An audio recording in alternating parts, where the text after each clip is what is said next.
శరత్ గారు statesmen politics అన్నారు. Statesmen politics ఎప్పుడు వస్తాయి?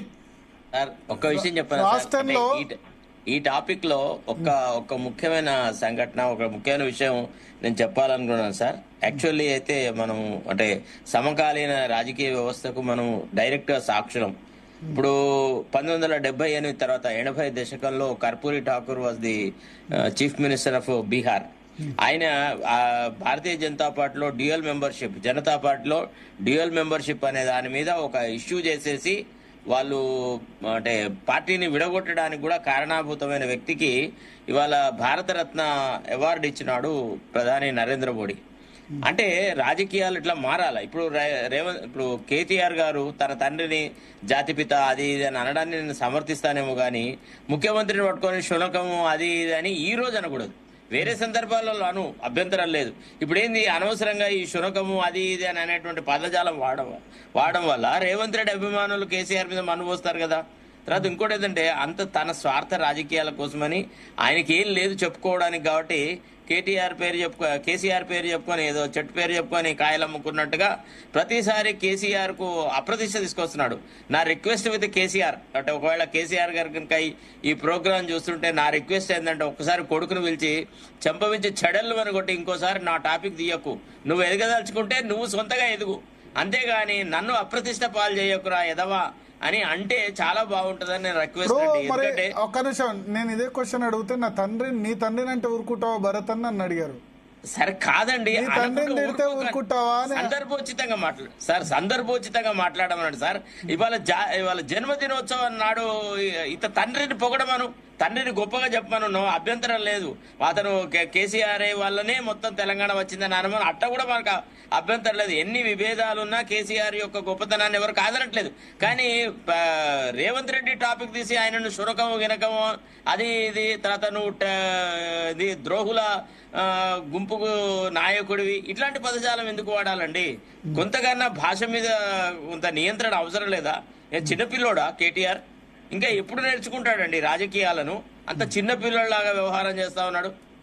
పూర్తిగా అసలు ఎట్లా అంటే కేసీఆర్ కు లేని అప్రతిష్ట, కేసీఆర్ కు లేని చెడ్డ పేరు అందరు తిట్టేలాగా కేటీఆర్ ప్రవర్తన వల్ల జరుగుతుంది. చాలాసార్లు చెప్పినా నేను ఇట్లా వద్దు అని. మొన్న జూబ్లీ హిల్స్ ఎలక్షన్స్ అప్పుడు కూడా తొడగొట్టి ఏం చేసినాడు? తొడలు విరగొట్టుకున్నాడు. ఇదంతా ఎందుకండి నాకు అర్థం కాదు. ప్రజలలో తిరగమని వాళ్ళ చెల్లె చెప్తుంది కదా, అంత ఉత్తగానే ఈ సోషల్ మీడియాలతో వ్యవహారాలు చేయకు, ప్రజల మధ్యలోకి రా, ప్రజలు అనుభవిస్తున్న పరిస్థితులను చూడు, ఎంతసేపు ట్విట్టర్ వ్యవహారాలు చేస్తామని మొన్న వాళ్ళ చెల్లెనే అన్నది. ఇంకా ఎక్కడి నుంచి నేర్చుకుంటాడు? ఎప్పుడు ఆయన రాజకీయ పరిణితిని పొందుతాడు? చాలా బాధాకరమైన విషయం అండి. ఎందుకంటే కేసీఆర్ను తిడుతుంటే కూడా భరించగలిగినంత ఓపిక మాకు లేదు. మాకు కూడా కేసీఆర్ అంటే చాలా గౌరవం ఉంది. సరే విభేదాల సంగతి అడ్డొచ్చినా ఆయన కృషిని, తెలంగాణ ఏర్పాటులో ఆయన తీసుకున్న నిర్ణయాలను, సాహసోపితంగా ఆయన చేసిన ఉద్యమాలను, సరే అట్లా అంటే మరి రాజకీయంగా చాలా వైవిధ్యం గల రాజకీయ వ్యవస్థలోంచి మేము తెలంగాణ ఉద్యమంలో జమగున్నాం. మేము ఎన్నడూ నమ్మలేదు, మాది ప్రకాష్ అయినా నేనైనా, we believed in some revolutionary politics, we never believed in this bourgeoisic politics. అయినా కేసీఆర్ కు మద్దతు ఇచ్చినాం. ఇవాళ ఆ గౌరవాన్ని కేటీఆర్ సర్వనాశనం చేస్తున్నాడు. అది నా బాధ. ఓకే ప్రకాష్ గారు చెప్పండి సార్. స్టేట్స్మెన్ పాలిటిక్స్ ఎప్పుడు వస్తాయి? అంటే ఇప్పుడు ఒకరు దిట్టుకోని పాలిటిక్స్ ఎప్పుడు వస్తాయి అంటారు? శరత్ గారు చెప్పింది పూర్తి నిజం. ఎందుకంటే తప్పులు ఒక దిక్కు ఉంచాలండి. వాళ్ళు తిడుతుంటే మనం తిడతాం. ఇప్పుడు అట్లా కేటీఆర్ తిట్టడం వల్ల కొంత స్వల్ప ప్రయోజనం ఉంటే ఉండొచ్చు. ఎందుకంటే టీఆర్ఎస్ పార్టీలో కూడా కొంత కింది స్థాయిలో ఉన్న వాళ్ళు ఆయన బూతులు మాట్లాడుతుంటే మనం ఎందుకు మౌనం పాటించాలి అనే కోరికలు ఉంటే ఉండొచ్చు. కానీ ఆ స్టేట్స్మెన్ ఇప్పుడు ఆయనకు ఒక హయ్యర్ గోల్స్ ఉన్నాయి, హయ్యర్ డ్రీమ్స్ ఉన్నాయి. ఉన్నప్పుడు తనంతాను కంట్రోల్ చేసుకోవాలి. ఒకవేళ తండ్రిని తిట్టినా కూడా అక్కడ తండ్రి కొడుకుగా చూడరు కదా. కేసీఆర్ కొడుకు అయినా కూడా పార్టీకి వర్కింగ్ ప్రెసిడెంట్, వాళ్ళ పార్టీని నడిపిస్తున్న వ్యక్తి కాబట్టి కొంత భావోద్వేగాలు, ద్వేషాలు వాటి కంట్రోల్ అయితే చేసుకోవాలి. ఇంకా చాలా మార్పులు కూడా రావాల్సిన అవసరం ఉంది. ప్రజాక్షేత్రంలో కూడా వాళ్ళ వ్యవహార శైలిని ఇంకా సరిదిద్దుకోవాల్సిన అవసరం ఉంది. గతంలో జరిగిన లోపాలను గుణపాఠాలు తీసుకోవడానికి ఒక ప్రయత్నం చేయాల్సిన అవసరం ఉంది. ఎందుకు ఓడిపోయినామని మళ్ళీ ఇప్పుడు పదే ఓటమి పాలవుతున్నారు కదా. ఇవాళ మొన్నటి ఎన్నికలలో రేవంత్ రెడ్డి స్థిరపడ్డాడు పాలనలో, అదే విధంగా పార్టీలో కూడా. గతంలో లాగా ఈ ఆయన మీద చాడీలు, కంప్లైంట్స్ ఇవన్నీ ఏమి ఉండకపోవచ్చు. రెండవది, ఆయన 5 ఏళ్ల దాకా ఆయనను ఎవరు దించకపోవచ్చు. మూడవది ఏంటంటే నెక్స్ట్ ఎలక్షన్స్ కూడా తనే నడిపించవచ్చు. ఈ మున్సిపల్ ఎన్నికల ద్వారా రేవంత్ రెడ్డికి ఉనగూరిన ప్రయోజనం అది. టీఆర్ఎస్ విషయానికి వచ్చినప్పుడు స్థానాలు ఎట్లున్నా, ఓట్లు ఎట్లున్నా 31% అయినా, అంతకుముందు 15% ఉన్నా, ఇక్కడ ఏమైతుందంటే రేపటి రోజుల్లో కాంగ్రెస్ ను ఇదే పద్ధతిలో డీల్ చేసినట్టయితే కనీసం ఒక 40 స్థానాలైనా ఇప్పుడు వచ్చినాయి మళ్ళీ గెలుచుకోగలుగుతామా? ఇట్లాంటి డౌట్స్ వచ్చే అవకాశాలు ఉన్నాయి చాలా మందికి. ఎందుకంటే మున్సిపల్ ఎన్నికల్లో అందరు అనుకున్నట్టుగా టీఆర్ఎస్ పెద్దగా బలపడ్డదైతే ఏం లేదు, ఇంకా కొంత తగ్గిద్దని నేను అనుకుంటా. ఎందుకంటే 15%తో కాదు, బీజేపీకి వచ్చిన 15%తో పోల్చుకోవడం కాదు. అంతకుముందున్న బీఆర్ఎస్ ఏంటి, మున్సిపల్ ఎన్నికల్లో వచ్చిన ఫలితాలు ఏంటి? అసలు 92 మున్సిపాలిటీస్ సిట్టింగ్ మున్సిపాలిటీస్ లాస్ట్ 17కు వచ్చినాయి. అంటే ఇవన్నీ కూడా వాళ్ళు ఆలోచించినప్పుడు పర్ఫార్మెన్స్ అయితే ఇంకా చాలా ఇంప్రూవ్ చేసుకోవాల్సిన అవసరం ఉన్నది. కేసీఆర్ గారు కూడా ఇక నేను రాను, ఇంతకుముందు లాగా లోకల్ బాడీస్ కు రాను, లేకుంటే రేపు నగర కార్పొరేషన్లకు రాను అంటే అవన్నీ కూడా ఇదే ఫలితాలు వస్తాయి. ఇప్పటికే రేవంత్ రెడ్డి స్థిరత్వం మనం చూస్తున్నాం. రేపు పంచాయతీరాజ్ ఎన్నికల్లో జెడ్పీటీసీలు, ఎంపీటీసీలలో ఇదివరకు 32 జెడ్పీ జిల్లా పరిషత్లను గెలుచుకున్న బీఆర్ఎస్ రేపు ఆ 32లో సగమైనా గెలుచుకోకపోయినట్టయితే 3 నగర కార్పొరేషన్లలో ఒక్కటి కూడా గెలుచుకోలేకపోతే ఎక్కడ ఉంటుంది ఆ పార్టీకి స్థానం?